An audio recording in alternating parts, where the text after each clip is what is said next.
we are very excited to talk about scale insects of the East Coast. But to begin with, of course, a safety brief. Please be aware of your surroundings and any trip hazards you may have. Be aware of any inclement weather or other things going on here. I'm actually in Western North Carolina today, where we have some forest fires going on not far from here. Did get some rain, so hopefully that alleviates some of those things. And if you are in your vehicle, please be safe and looking at the road. If you're pulled over, please be someplace safe as well. And of course, if you have any issues, please feel free to pop off. And we'll get back to you later. Some housekeeping. The chat will be turned off. So don't worry about getting into the chat. However, if you want to ask a question, put your questions into that Q&A box. So there is at your top of your screen there, there is this little icon here that says Q&A. If you have any questions, please put your questions in there and we'll answer that. Dr. Wagner, who is here with us today, will be assisting with running the Q&A box and maybe answering some questions as we go along. And we'll make time at the end of the webinar to answer any questions that are left in that box for everybody. This will be recorded, so if you want to share with your friends, please do. You'll get that recording at the conclusion of the webinar, probably tomorrow sometime. And then likewise, this is also good for one ISA CEU. Now, if you did not put your CEU number in when you registered, you can put it into the Q&A box now. And again, I can't emphasize this enough. If you already did, no need to do it. You don't have to do it. We got it. But if you didn't, you can put it in the Q&A box now and put it in the Q&A box so that we see it. And that way you get your CEU. And so those are our housekeeping slides for today. Real quick, my name is Patrick Anderson. I am the Director of Research and Arborologists here at Rainbow Ecoscience. We provide training and support for arborists, horticulturalists, landscape maintenance folks. I coordinate a lot of trials with our team as well as trainings with our team. You can see there just some of my experience and certifications and qualifications. I've been in the industry now for just over 23 years, which doesn't seem possible. But with that being said, if you've never heard of Rainbow before, you probably have, of course, because you're here. But if you've never heard of Rainbow before, of course, we are a plant healthcare research and development and supply company. And there's three numbers here that I think really describe what we do at Rainbow really, really well. The first one is 1,200. That's the average number of technical support calls we take in any given year that go into our solutions center. So we are answering a ton more questions than that, but we have a live solution center line where if you have a question about a rate or a product or a pest or a disease, you can call and get a real live human being at the other end of that line. And just 1,200 is about the number of calls we take from that line a year. 150, that's the average number of unique research trials we do a year. So today we're going to talk about products, and we're going to talk about protocols, we're going to talk about management. Know that these recommendations come through actual replicated research trials. When we bring a protocol to you, the industry, it is backed in actual research. Now, in some cases, I might have an opinion on something, but I'll say that first, right? If someone asks a question and we don't have research on it, I say, well, my opinion or my experience will be this, but no, what we have written down, what we present here is going to be based in research. And then finally, 6 is the number of our core values, which include, of course, science, safety, love, which is one that I'm really embracing nowadays, because it's not like the romantic love that I had maybe with my wife, but love of the industry, love of the science, and actually love of scale insects. I think they're really cool. We'll talk about that.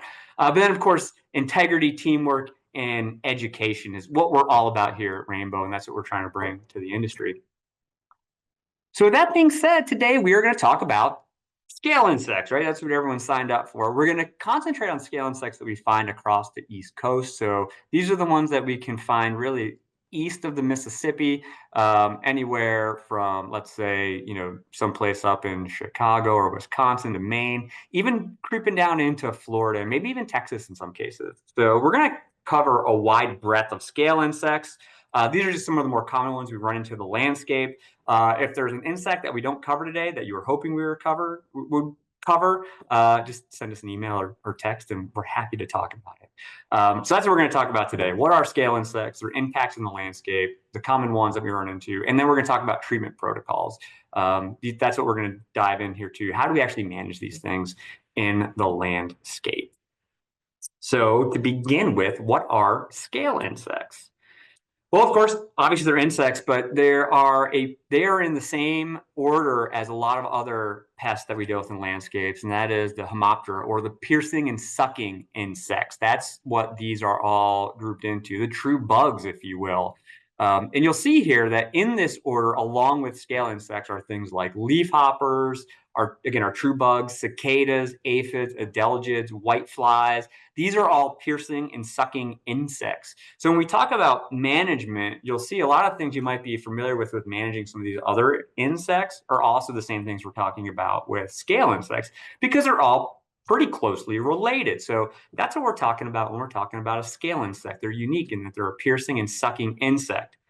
And of course, what makes a piercing and sucking insect a piercing and sucking insect is that they have these mouth parts. Right here, you can see on this insect here, this is on a flowering plant, and you can see here that it is using its mouth part to pierce and suck into this plant. So that's what makes a piercing and sucking insect a piercing and sucking insect. Now, scales have these same type of mouth parts, but what's interesting about scales and what makes them so unique is that the female scale often does not have any segmentation. So when we think of an insect and what makes an insect, we usually think of a head, thorax, and abdomen. An adult female scale is really just like a sucking goo bag, right? She's just kind of like this round thing with a piercing and sucking mouth part that just sucks out of the plant. That's what makes them really, really interesting. The adult females usually don't have any legs, antenna. They're just this kind of round lump on the plant. And so when we talk about scale insects, that is what defines a scale in most cases.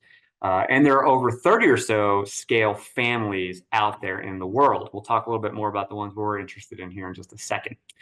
Now, you might be wondering, what's the point of having these sucking goo bags on our plants?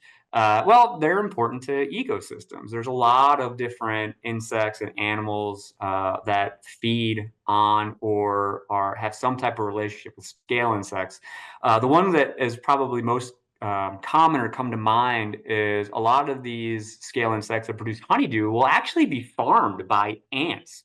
And you may notice that as actually from a diagnostic standpoint, it's a diagnostic feature of soft scale insects that we'll talk about here in a second, is that these ants will actually protect these scales as they're producing honeydew, actually take that honeydew and use it in their colonies. So they do play an important role in our ecosystems. And believe it or not, human beings have been using scale insects for thousands of years. A lot of these scale insects will produce this kind of like reddish, purplish dye when smashed. And so people have been using this dye for hundreds and hundreds of years, probably thousands of years in some cases. And we still use this today in cosmetics and food. And I don't know if anyone remembers this, but there was a couple of years ago, Starbucks is actually going to use this dye derived from scale insects in one of their drinks, and it was kind of like a public outcry because people didn't want bug juice in their drinks, even though it's organic, and we like organic things in our drinks and food, but that was kind of a public outcry there. So we're actually going to use this in these things here. And that's an example there of what that looks like when you squish one of these scale insects that produce a dye. They have that brilliant kind of reddish purplish goo that comes out of them. All right, so fun facts about scales. Again, if you're at a cocktail party, you can throw that out. But why do we care about them in landscapes, and how do they actually damage trees? Well, they do this in a couple different ways. One is their feeding can reduce plant health and vigor for sure, and we'll talk a little bit about that and the differences between how these scales feed and why one might be more severe than another. They of course reduce the aesthetic appeal of plants, especially with our soft scales that produce this honeydew that then sooty mold will grow on. It just, again, if you're trying to have a beautiful landscape, right, it's something out of Better Homes and Gardens. If you have a leaf that looks like the one on the bottom here, it's just not a great look, right? Likewise, the leaf there at the top of the photo where you get this chlorosis, just it reduces the aesthetic pleasure of our landscapes there. And then, of course, these things can also decrease photosynthetic activity, right? So, this green pigment, this chlorophyll, is producing energy. So if we are creating chlorosis, yellowing of leaves, we're not getting as much photosynthetic activity. Or if we're physically covering it up with this sooty mold that's growing on that honeydew produced by scales, that, of course, represents parts of the leaf that are no longer really producing as much energy as they could. So this is where we start seeing reduced health and vigor of the plant. They're all kind of tied together here. So this is the other part of this too, is you notice in this case here, we have this cityscape. This is in Charlotte, North Carolina. And we have, this is an early spring, and we see we have all these trees that are leafing out, and man, they look pretty nice. But we have this one tree that doesn't seem to be doing well. And if we were to zoom in on this plant, we would notice in this case, it has a pretty good infestation of gloomy scale, which is an armored scale that we'll talk about here. So just to demonstrate how this can reduce just the overall, health and vigor of these plants by having, thousands of these tiny little things feeding. It's like death by 1,000 cuts in one way. You can really start reducing the vigor of the plants that we're trying to keep healthy and beautiful in our landscapes.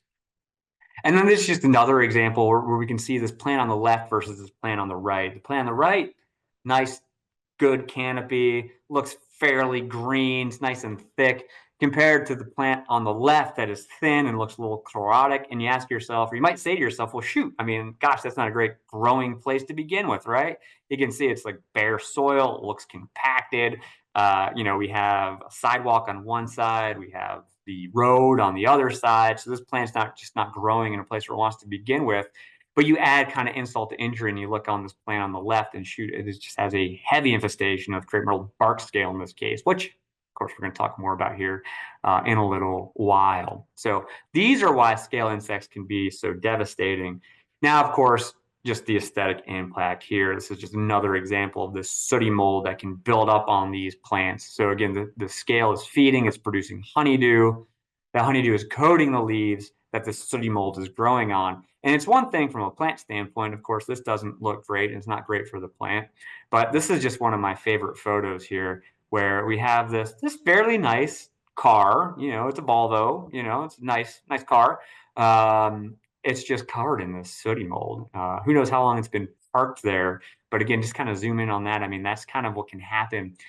So this is, in this case here, this is a vehicle that hasn't moved in a while. Imagine, you have patio furniture, or just, your back patio in general, just covered in this stuff.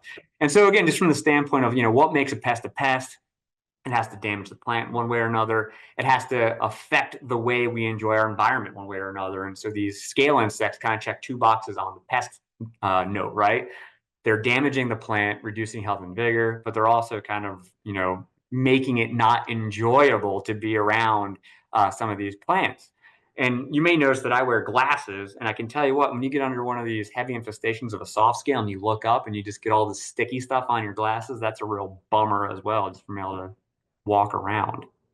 So those are the types of scales those are the reasons why scale insects could be an issue in our landscapes.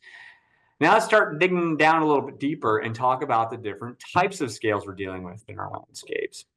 So as arborists, we are impacted by 7 different scale families.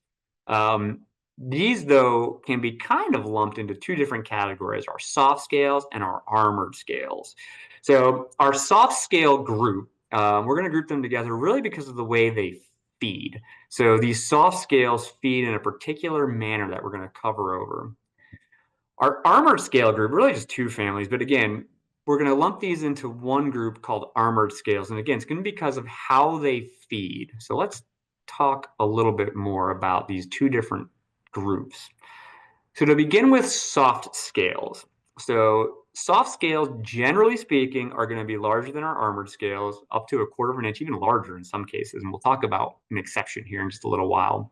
They're going to be smooth or cottony. They're going to have this kind of more rounded shape. They're also going to produce, in some cases, when they produce their eggs, they'll produce this kind of this waxy kind of egg case that we're going to look at here in a second. They feed on phloem and sap. And so this is a key distinction here. And we're going to look at this here in a second. So they're feeding in the vascular system. This is the soft scale is what's producing honeydew. And they can lay between hundreds to thousands of eggs. And generally speaking, they're going to have one generation per year, which is going to be important when we talk about management. Knowing when that first instar or those crawlers are hatching from the eggs to target that phase is going to be really crucial when we talk about scale insect management.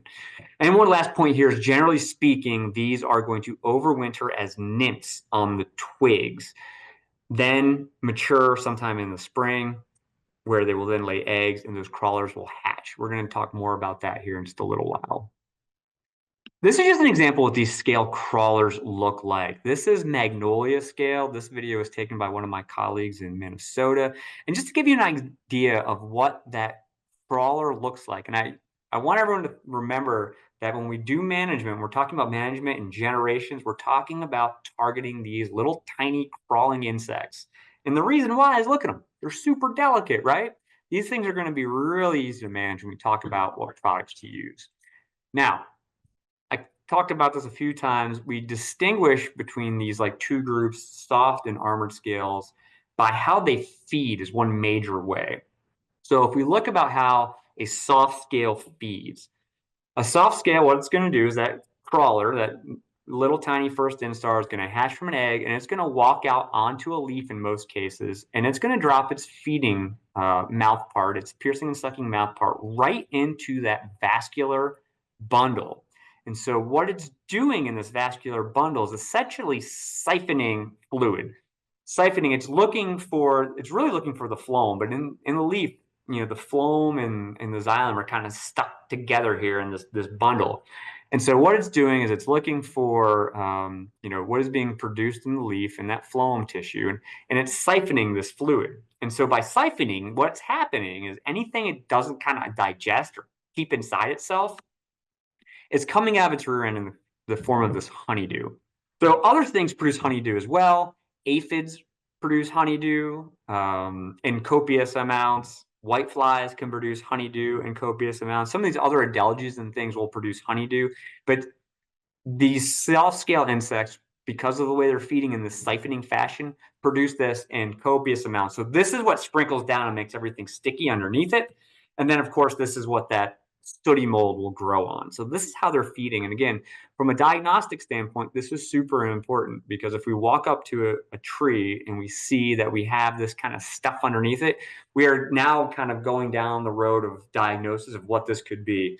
Could it be aphids? Could it be whiteflies? Could it be soft scales? Might depend upon the plant species, right, to narrow it down. And we'll talk about some of the common species these scales feed on, of course, here in just a little bit. Now, before we get into specific scales, I have to take a quick break to talk about growing degree days and phenology, because I've said this a few times and I'll probably say it a few more times, right? When we talk about scale management, we're always talking about kind of treatments around that crawler phase. And so we can use things like growing degree days, which are a measure of huge accumulation throughout a given year, to predict when those crawlers are going to begin to emerge. So when we talk about the different life phases and we talk about management, I'm going to have some references around growing degree days. That growing degree day is going to help you to, again, narrow down when that crawler is going to be emerging so you can time your treatments around that. The other concept that we're going to use here today is phenology, and specifically synchronous phenological indicators. So phenology is the study of when events happen in nature, like when flowers bloom.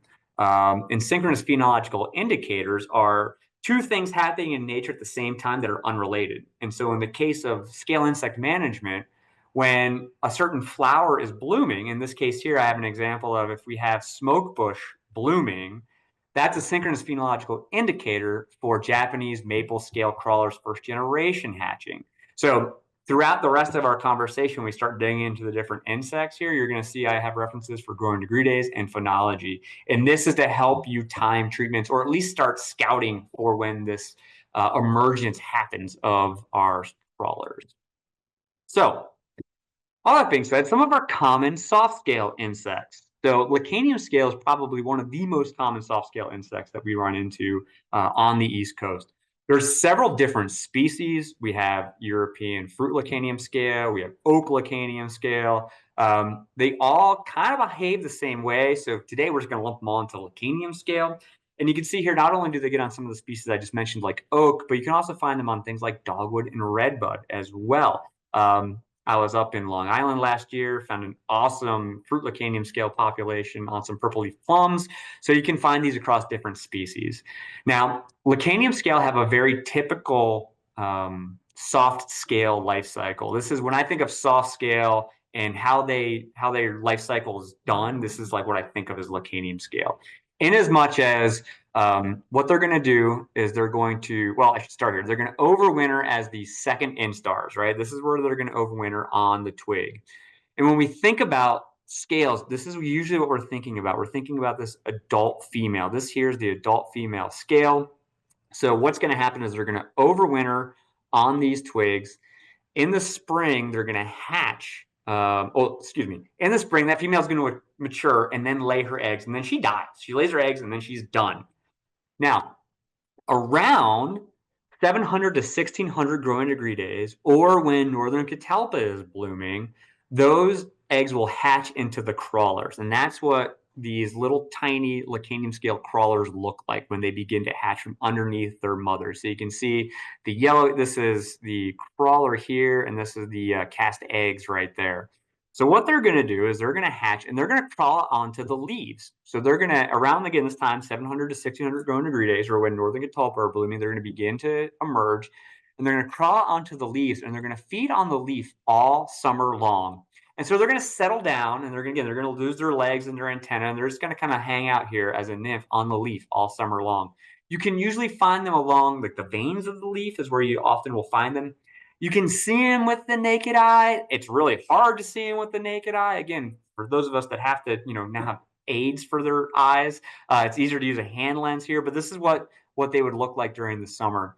Now, sometime in early fall, they're going to get a cue, and they're going to get legs, and they're going to walk back down and overwinter on the twig. And so this is what these overwintering nymphs look like. This is late in the, I guess, early in the spring, as you'd say in this case here, late in the winter. And so this is what they would look like. You can see this is last year's. These are the female scales that are no longer viable. And you can see here, this is what these overwintering scales look like. So this is very typical, again, of a soft scale insect, Lacanium scale. There's a closely related soft scale insect to Lacanium scale. It's called Fletcher scale. And I point this out because the big difference here is going to be your host species. With Lacanium scales, we're often going to find them on our broadleaf trees. Our Fletcher scale we're often going to find on our needle evergreens or needle deciduous trees. Well, as an example of my photo here, we have bald cypress. And so I am seeing this more and more in landscapes as bald cypress has become a pretty popular landscape tree over the past few years, at least in my part of the country, in the Southeast where I travel most often. And they're planted because they are supposed to be disease and pest resistant. And of course, in the forest, they are.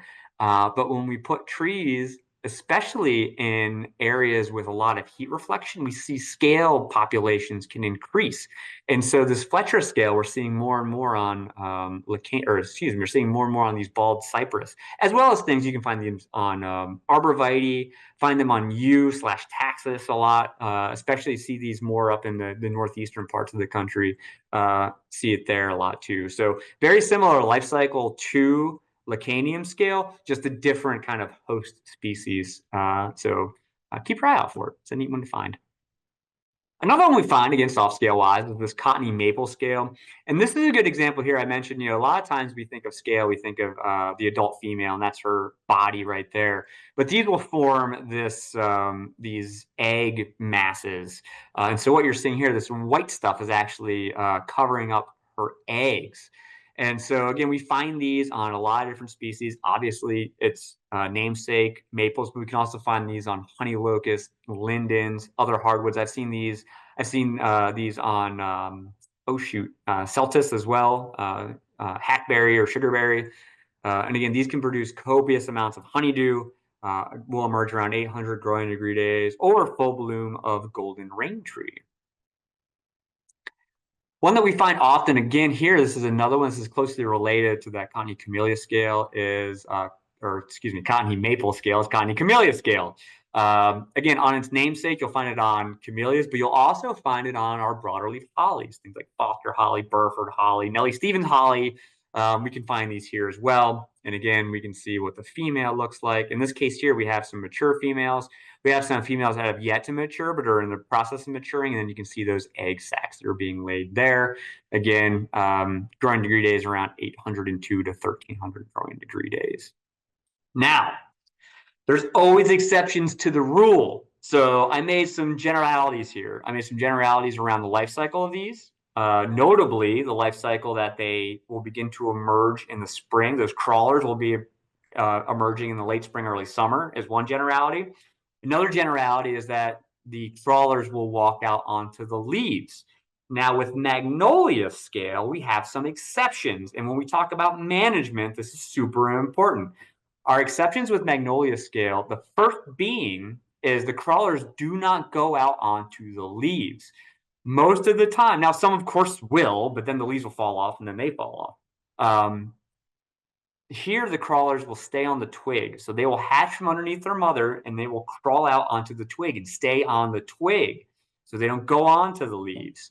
Our other exception is if we go all the way down here to our growing degree days, you'll notice those growing degree days are more than double some cases with some of our other scale insects. That is, these won't begin to hatch until late summer or early fall. So from a management standpoint, if we're targeting our scale crawlers, with this, we're targeting much later in the year, not in the spring, but in the fall. Again, another synchronous phenological indicator would be when seven suns flower are blooming here, the Heptacodium micronoides in this case. So that's another one to be looking out for, which again is a late season flowering plant. Now, the thing with magnolia scales, also, these are native scale. They're the largest scale we have in North America. You can find them up to an inch in size sometimes.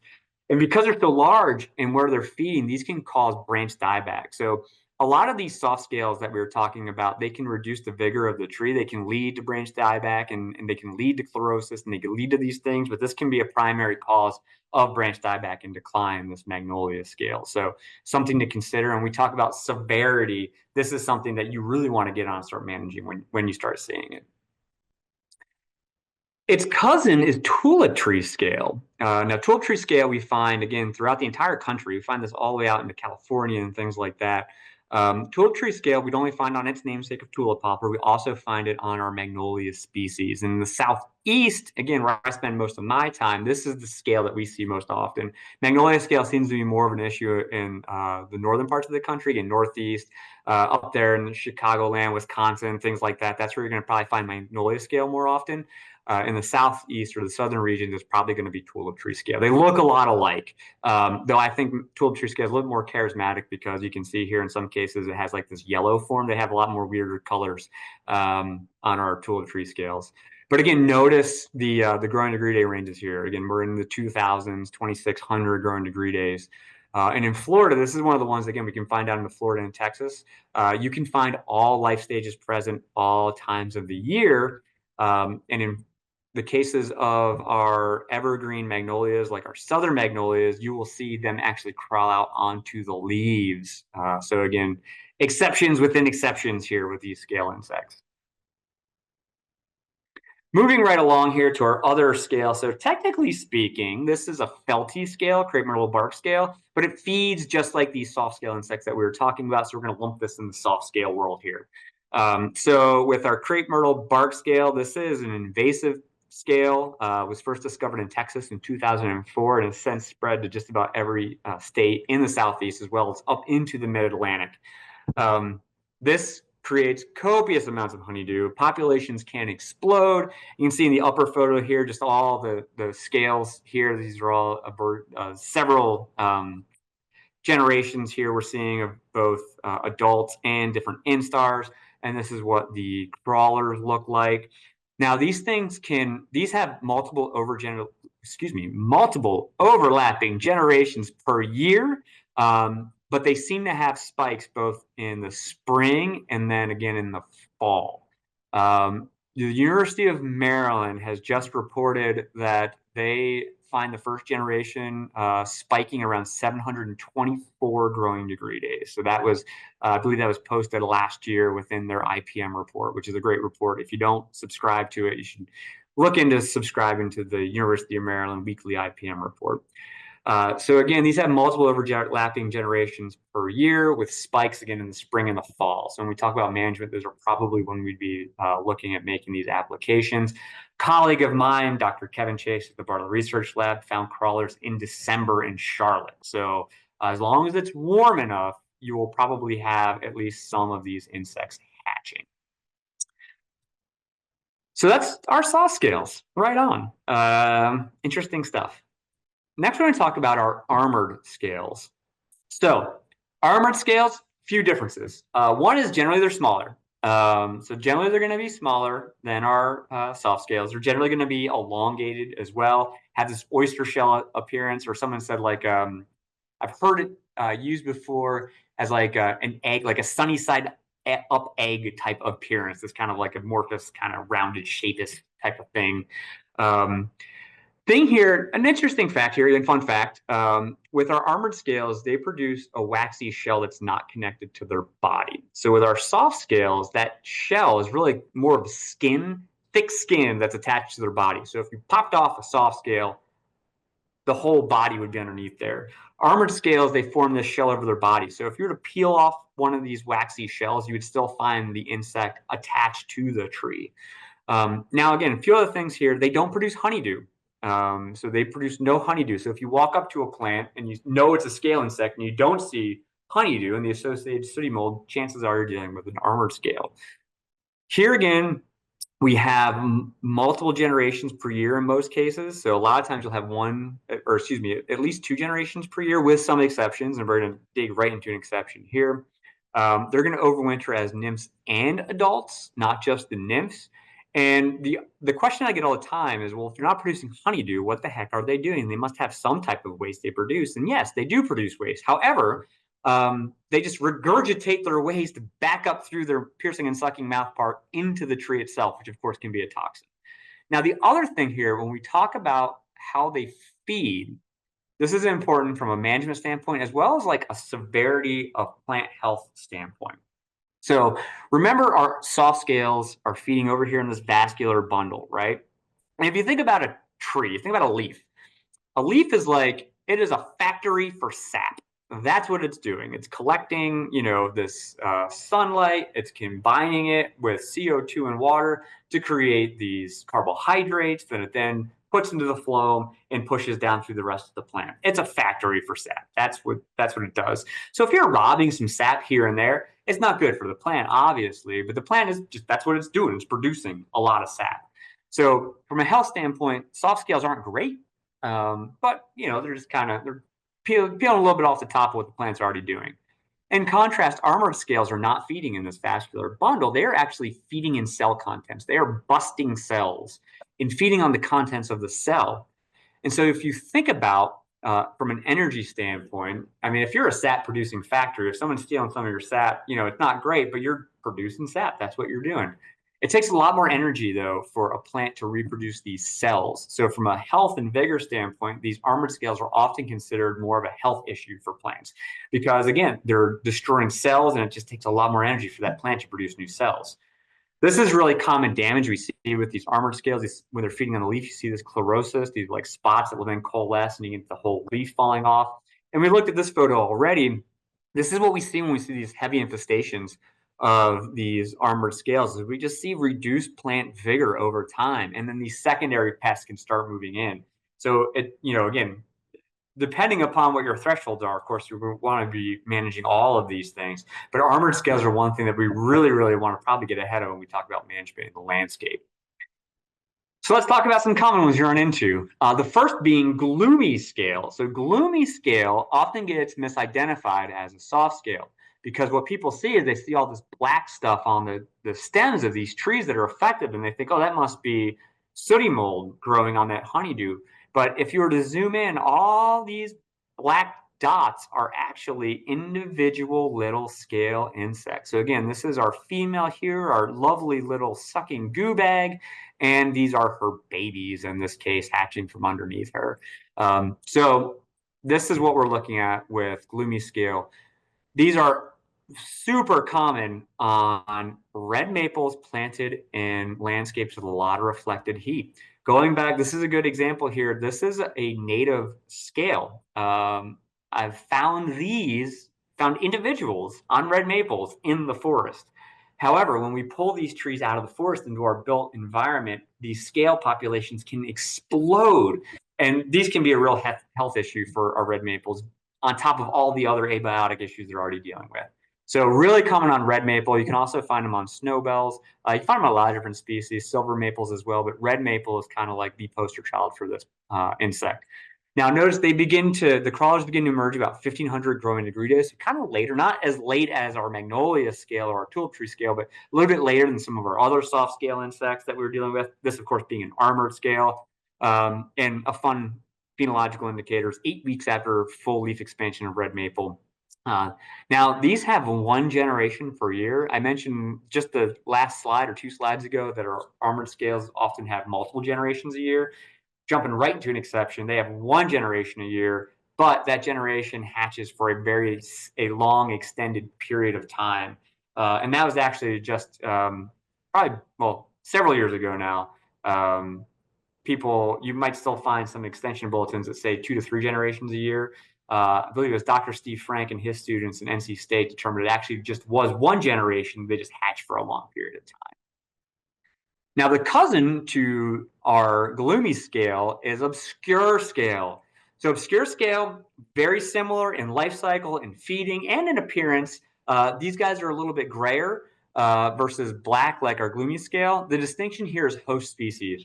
You will find these on oak trees, and often I find these on trees in the red oak family, pin oaks, willow oaks, northern red oaks, those types of oaks planted in, again, in the landscape. So in these built environments with a lot of heat reflection, you can find this scale. Like I said, very similar to that gloomy scale we just were talking about, just a different kind of host range. In this case, really finding them often on oak trees, and specifically, and my experience, trees in the red oak family. Now, one that we find, again, this is one we find really all over the country, but can be a real issue, again, in more of our northern climates, again, in Northeast, the Chicagoland area, Wisconsin, those types of areas, even over into places like Montana and Kansas, is pine needle scale. So this we find most often on our introduced species. Again, this would be a native scale insect. We find a lot of our introduced species where it becomes an actual pest. Pine needle scale you can find pretty often actually on our native trees. The population doesn't seem to build up into damaging levels as much as it does on our ornamental varieties that we bring in. You can also find on other needled species as well, but most time an issue on our ornamental pine species.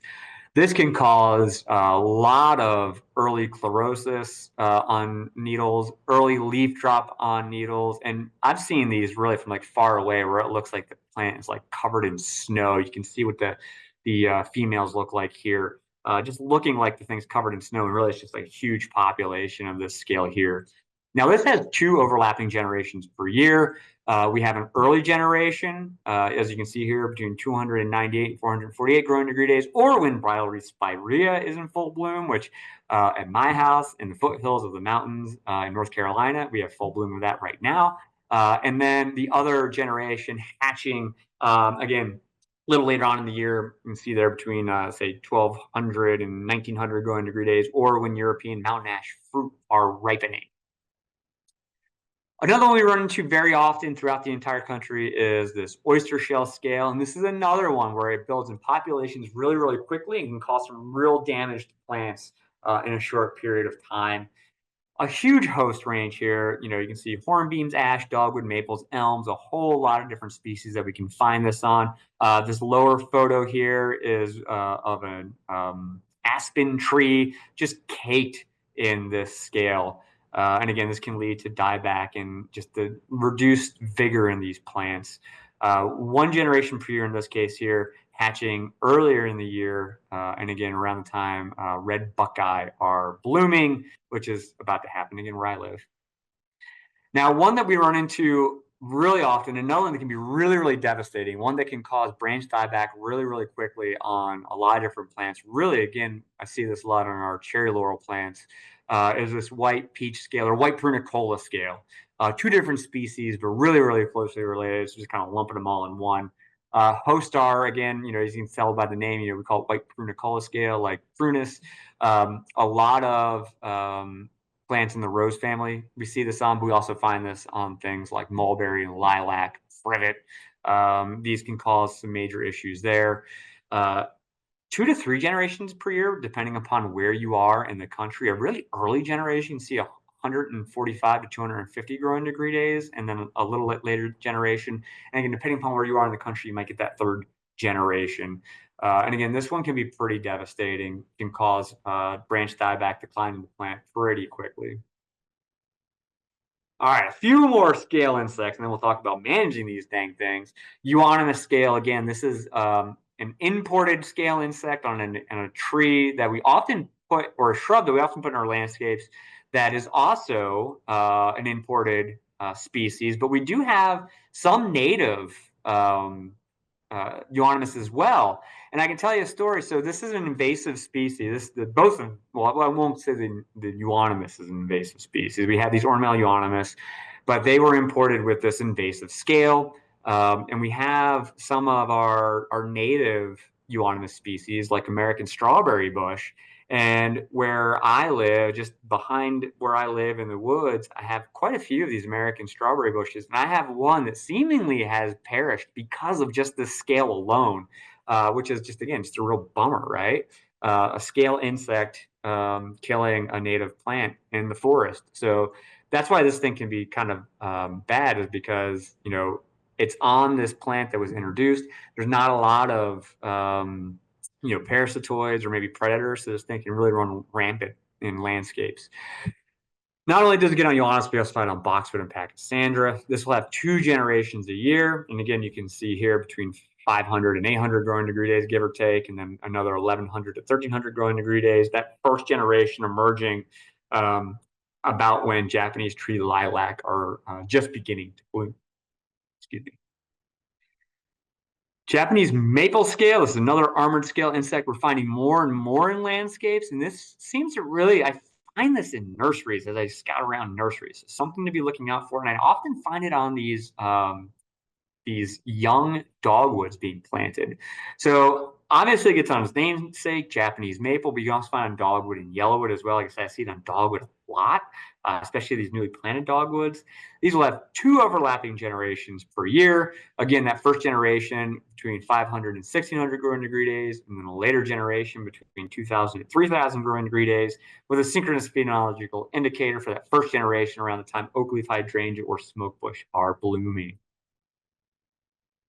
All right, so those are some of the scales that we're dealing with pretty often throughout the Eastern US. Like I said, if there's one that you hoped I was going to cover and I didn't, just send me an email. We'll talk about it. I love talking about scale insects. If you haven't picked up on that already. But there's some things I'd mentioned. One thing I mentioned was we can use things like growing degree days and phenology. So where are some resources for that? Well, there's several. Again, you can kind of just put into Google some of this stuff. You can put in like phenology calendar or growing degree day calendar. The University of Maryland has a great calendar. Again, I'm not endorsing any one of these specifically, but this is a great calendar for us. Maryland's a unique state that has a lot of different ecotypes. It spans a couple different USDA hardiness zones. So it can help a lot of us throughout the East Coast when it comes down to kind of narrowing down what some of these things are becoming active. So this is a snapshot from University of Maryland's pest predictive calendar, I believe they call it. Again, you can Google something of that matter and it'll come up. They also have a great IPM report that I would recommend. For calculating growing degree days, we're not going to dig into that here today, but there are some resources out there that you can use. 2 of my favorites. One is the National Phenology Network, that you can go to their website. You can put in some metrics. They have a map. You can click on the map and it'll tell you your growing degree days for that day. Another one that I like and is really simple to use is degreedaydashboard.com. You can see it right there. It's degreedaydashboard.com. What you do there is you just type in your zip code. It's going to give you some local weather stations. You just click on the one that's closest to you, and it'll tell you your growing degree days for the day, as well as your accumulated growing degree days. So that's a really neat, simple tool that I really, really like. Now, we learned a lot about scales and their life cycle and all this stuff. How the heck can we just treat them, right? I'm sure some of you are just like, I just want to know how to kill these things. I dig it. So again, lumping our insects into two kind of general buckets here. We have our soft scales and our armored scales. This is an excerpt from our scale management guide. So again, you can go to our website, type in scale, and you'll get a link to download our scale management guide. We've broken down the generalized treatments around when things are going to hatch. So for soft scale insects, we have a couple different options, and I'll talk about each one of these with some of the time I have left. The first thing you see here is Proxite. So Proxite is a reduced risk product. What it is, it's an insect growth regulator. What does that mean? Well, when you spray this, this is a foliar applied product. When you spray this, when the crawlers are about to emerge or as they are emerging and they come in contact with it, it prevents them from molting into the next life phase. So they can't go from first instar to second instar or second instar to third instar. So by not allowing them to molt, they can't live anymore, basically, right? They can't, the insects have to grow out of their skins. And so if they can't grow out of their skin, they just cease to exist. So that's how this works. So it's reduced risk. It's not a true insecticide, insect growth regulator. So if you have clients that are sensitive to traditional insecticides, or you're in a state like New Jersey where you can't use some of our neonicotinoid options like Transect or Zytec, this is a fantastic product for you. Again, foliar application at the time of crawlers is going to work great, and I got some data to back it up. Don't you worry. The next options here would be things like Transect or Transect infusible. Transect moves very quick in the plant. So Transect will move into the tree. It's a systemic product. You can apply as a lower systemic bark spray or as a soil application. You can also do it as a foliar application, but most of the time we're doing this as a lower systemic bark spray or soil application. This moves very quickly in the tree. You can get efficacy or enough product in the parts of the tree where the insects are feeding within about 7 to 14 days to get really quick control of this. And you'll get almost a full season of control with this. We see the Transect peaks in the plant at about 90 days and then slowly starts to kind of fade away, if you will. So this moves very quickly in the plant. So again, if you have a soft scale infestation and they're beginning to create a lot of honeydew, you can use this application to get really quick results. Our other option there, of course, is Transect infusible. Same active ingredient, just done as a trunk injection or a tree injection. So that's the difference there. And there's some, reasons why you would do tree injection versus maybe soil application or bark spray. Maybe it's sensitivity to the greater site. Maybe it's sensitivity to the client. They don't want, insecticides out there in the environment. So this goes right into the plant. The other thing is anytime we do a tree injection, it's going to move super fast in the plant. So if you have a big tree with an active infestation that you need to get under control, Transect infusible is going to serve you very, very well. Our last two options here, Zytec. This is a soil application. Now the thing with this works super well on soft scales. The key distinction here between Zytec as a soil application or Transect as a soil application or lower systemic bark spray is it can take 30 to 120 days for Zytec to build up in high enough concentrations in the plant to affect the pest. It has just a great residual. Has a full season residual, no doubt with that, but it just takes time to get into the plant. So with Zytec, you kind of think of this, I don't want to say as a preventative per se, but this is something you can see on our slide here. Our timing is, kind of late winter, early spring, and then again in late fall or so. It's because what we're doing is essentially treating the season before to treat next season's pest, if you will. Works really well on soft scales, just takes some time to get into the plant. But once it's up in the plant, it works great. And then, of course, we have horticultural oil. Horticultural oil can be used not only on the crawler insects, but it can also be used on these overwintering scales to help control those nymphs. So the soft scales, again, they're often going to overwinter as nymphs.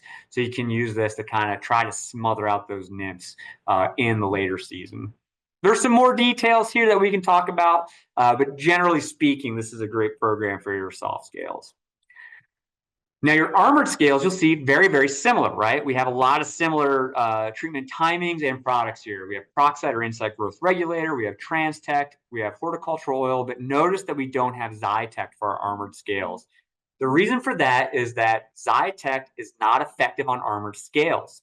Part of that has to do where they feed. So Zytect, when it moves through that vascular bundle, it kind of stays in that vascular bundle. So if you're a soft scale feeding in that vascular bundle, you're going to come in contact with that, and you're going to die. Armored scales, remember, feeding out into those cell contacts, the cell contents, that is. Zytect does not move outside of that vascular bundle into those cell contents. In contrast, Transtect will.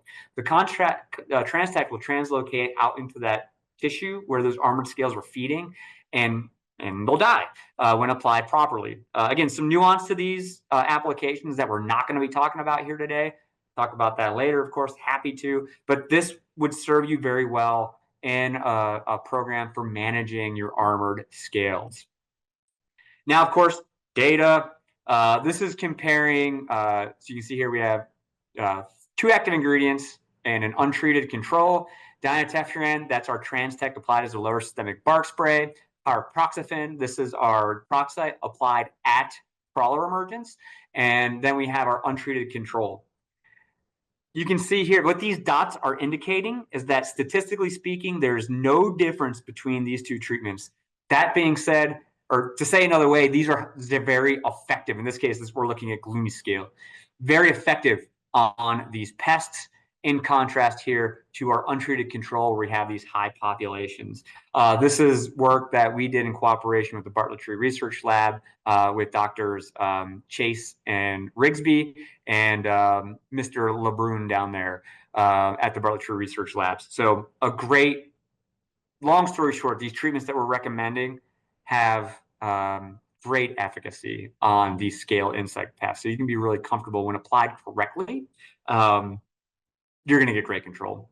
Now, I'm going to take a quick little aside here to talk a little bit more about systemic bark sprays with Transtect. I have a little bit of a bias here. I've done a lot of these and I've had great response, great efficacy with these. I like this because it's super easy to do. You're just doing it out of a backpack sprayer like you see here. So it's easy to do. You don't have to do a lot of equipment. You don't have to do a lot of site prep with digging a trench if you're doing trenches. The other thing I like about this is it's very efficient from a time management standpoint. In this trial, we treated about 40 trees with that lower systemic bark spray in less than an hour. So it can be very effective in your operations and, of course, very effective for the pest. The other thing here is if you're looking at the difference between soil applications and lower systemic bark sprays at the high rates. So if you're looking at the standard rate of the lower systemic bark spray versus the high rate of the soil application, you're actually using less product even. So some bonus there. So it's going to save you some time. It's going to save you some money. It's going to be super effective. Rounding things out, I mentioned this already. We have our rainbow scale insect management guide. It basically goes over everything we talked about here today in detail. And then as a supplement to that, we have regional scale guides. So no matter where you are in the country, what we've done, working with you, the industry, the people out there working with this stuff every day, we identified the top scale insects you're dealing with, and then build out a guide to idealize your treatment timing for those things. So we talked about generalities, we talked about some exceptions. So, this will break down, what scale, when to treat, how to treat, and if there are any exceptions there, it kind of calls out those exceptions for us there. So keep in mind that's available. You can find that, of course, on our website. You can reach out to your local territory manager or arborologist. If you have any questions on this, you can always reach out to me. That's my contact information. And with that, Kendra, we have a few moments left. Awesome. Yeah, we just have a few questions, so we'll get going with them. First one, does dormant oil control the overwintering adult effectively? Good question. So dormant oil doesn't do a great job on the overwintering adult. So we talked about armored scales. They can overwinter both as nymphs and adults, whereas the soft scales are just going to be nymphs.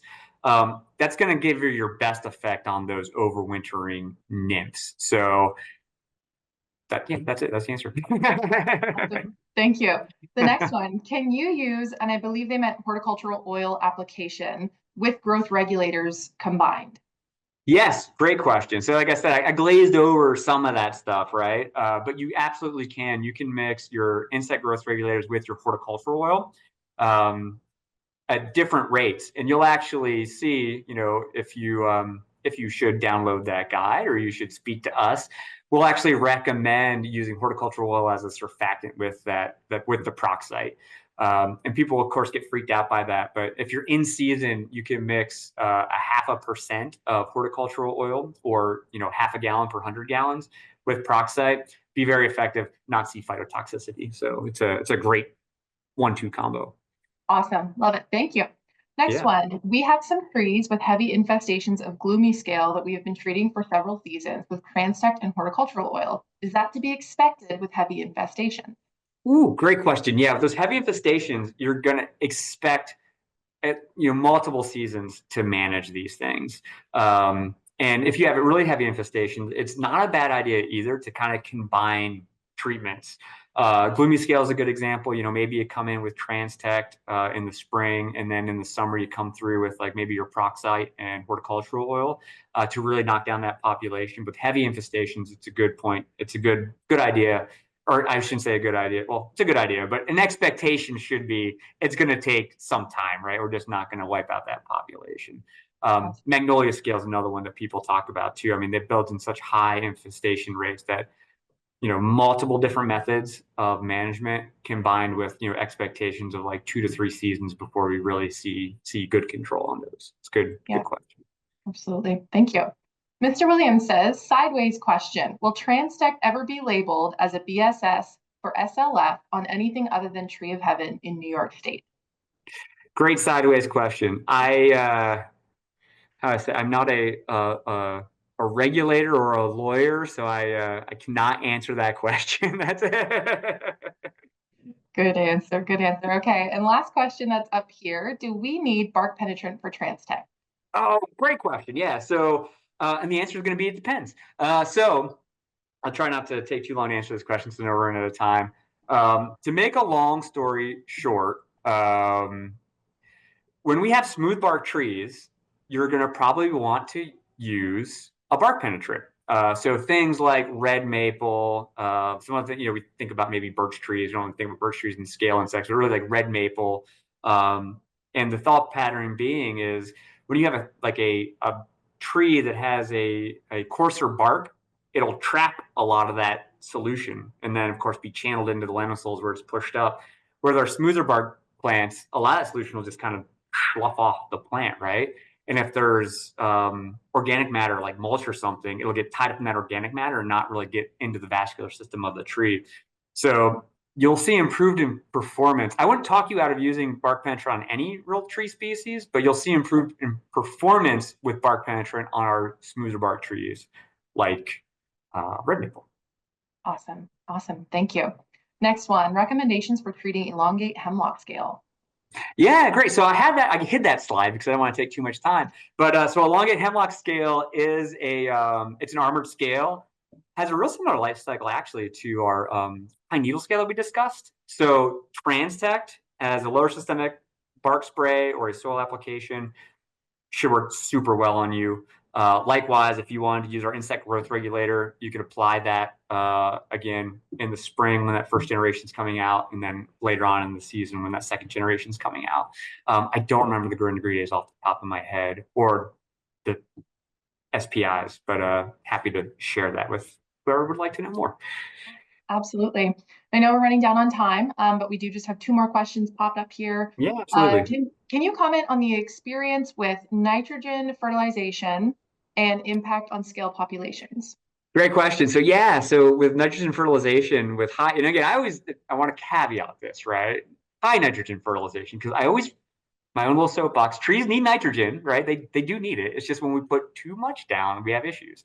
So high nitrogen fertilization is going to force the plant to grow faster, have a lot more succulent growth, as well as kind of create these different metabolites, and scale insects really like those things. And so when you do high nitrogen fertilization and you have a scale insect population, it can actually encourage that population to grow. So if you're looking at fertilization, a lot of times you'll see as a best management practice is don't even consider fertilization until you get that scale population under control. Great, great question. Awesome. Thank you. And final one, just before we got more popping in here. Okay. Yeah, What I got another about meeting after this that I don't want to go to, so let's just keep it going. That's Oh, good. Okay. What about, well, just as people have to hop off to be respectful to yeah. everybody, if you have to hop off, please do so. And thank you so much for joining today. We appreciate your time. And you will be sent a link to the recording after this, so you can hop on and check out all these good questions that are coming in after. So again, thank you so much for your time today. David Williams says, what about Transdeck being labeled for Magnolia scale as a BSS in New York State? Oh man, I don't know if that's going to happen. Just because it is not considered a, and again, I'm not going to get the wording right. I know we're being recorded, so I'm going to put the caveat on that. But Be it's not careful. considered one of these invasive pests. So again, not a regulator, so I can't say yes or no. But my gut feeling would say probably never. But hopefully, I'm proven wrong. We'll see. You never know. Yeah, Probably not though. exactly. But But your Alrighty. Proxite's Okay. a great treatment for that. So Proxite again, as they're crawling, and remember they crawl later on in the season, can be very effective for those guys. Absolutely. Absolutely. Thank you. Okay. And last question for now. What suggestions do you have for soil injection depth when battling these insects? Ooh, great question. So you want to get the solution where those feeder roots are. So a couple things. One is we find a higher volume of feeder roots the closer to the tree we get. Now we know roots, of course, are like 4 to 6 times outside of the canopy, and we have feeder roots all within that. But as you move down one of those roots, you're going to actually run into more of those fine roots the closer you get to the tree. So making applications as close to the trunk of the tree as practical is where we want to go. And then from a depth standpoint, we only need to go to a depth where we're finding those roots. So, 2-4 inches or so. I think on our HTI, if you're familiar with that, our HTI injection probe, Kendra, is it 4 inches, 6 inches that it goes into the It's around soil? there. Yeah. Yeah, so you don't need to get too terribly deep into the soil. A lot of times what you want to do is you just want to get deep enough so that when you apply pressure to your solution, it doesn't bubble up out of your hole, right? So that's one thing to consider. But we just need to get to where those feeder roots are. So wherever those feeder roots are, that's where we want to put our solution. Mm-hmm. And I would hazard to add no deeper than a foot. Oh yeah, for sure. Yeah, because if we get too deep, then we're not hitting any feeder roots. Bypassing everything. Exactly. Yeah. Awesome. Well, it doesn't look like there's any more questions for now. So again, thank you everybody for hopping on. We did capture those CEU ISA numbers that you popped into the Q&A box, and hope you have an awesome day. Thanks again. Thanks a lot, everyone. Have a great one. Bye.